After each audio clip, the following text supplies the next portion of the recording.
were you at a shoot and you forgot to bring your gimbal? Or you wish you had an extra monitor available or something? Or maybe you got a simple shoot but you're trying to be ambitious and you brought too much equipment. I've been there and I go through it all the time. What I love most about video and filmmaking is it's all basically problem solving.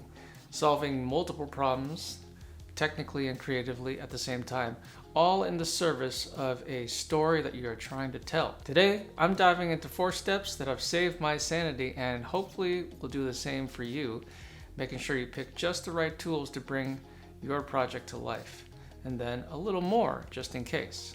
So let's get streamlined, everybody. Come follow me on this journey. All right, step 1 is all about that groundwork. Everything depends on what kind of shoot you're trying to pull off. So is it a straightforward interview testimonial shoot, a narrative with actors? How many locations are you moving to and from? If it's a brief testimonial interview video, you already generally know, okay, you just need your tripod, your lights, your camera, and audio. If the shoot is only B-roll with natural light, you can immediately eliminate the fluff and just bring a camera and a gimbal. Either way, pre-production is where it all starts. The shot list, storyboards, equipment list, props, meals, location, crew, all of those elements are the foundation of any shoot. And it's not just busy work to get all of that stuff locked down.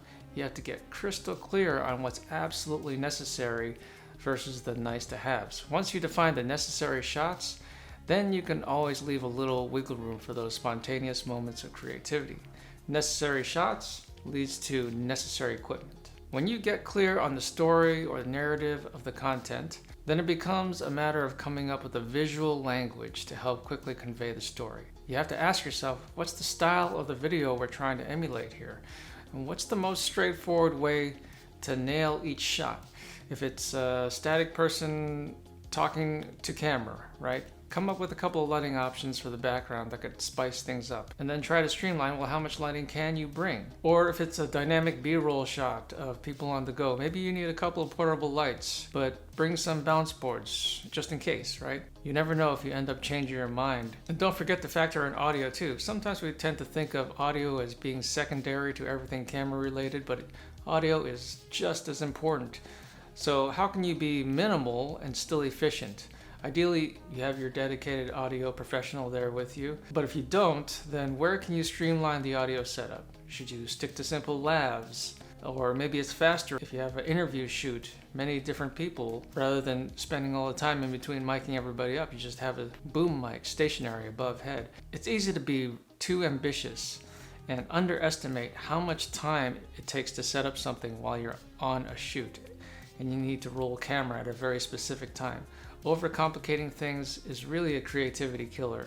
It kills the flow. Simplify as much as you can once you've defined the essential equipment that you need. Define your toolkit.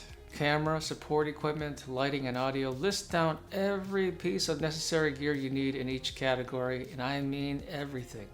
Get it just out of your brain and write it all down. Don't overlook the small stuff like tripod plates or that one specific cable you always forget. This list is going to be your best friend. Include a wish list item or 2 that you could rent or borrow from somebody that will elevate your production value. Maybe you envision all your B-roll being shot with a gimbal, but then you just have this one shot idea that ideally can use the stability of a dolly. You set aside your gimbal, you know you're going to need that for sure, but also include that dolly as a nice to have in case you have extra time on your hand to set it up. You never know, right? This step is about anticipating the day. Visualize your shoot from start to finish, including those setup and transition times. Underestimating these can throw you off your whole schedule. Be prepared for everything. That's really the most important lesson here. Go over your equipment list again and again and see if you forgot anything. Or maybe you realize there's enough setup time where you can actually light that one shot the way you pictured it originally. Then you can make sure to pack for that setup too. Think of all the little nuts and bolts, connectors, clamps, rods, friction arms, mounts you and your assistant or grip might need. List those all out. Zach Zamboni, Anthony Bourdain's Parts Unknown cinematographer, referred to those little things as a production's mise en place, a phrase that chefs use. It's French for put in place, and it means that ingredients are prepped, tools are gathered, and everything is organized before cooking begins. So he would always travel on a shoot with that collection of miscellaneous hardware items they may need while out on location, in case they need to hang a bounce cloth or mount a GoPro on the side of a plane at the last minute. So there you have it, 4 steps that'll take you from overwhelmed to over-prepared. Remember, it's not just about having all the gear, it's about having the right gear. Being just prepared enough and a little bit over-prepared is going to dramatically help you when you need to think on your toes. Hopefully this helps you to make the gear work for you and not the other way around.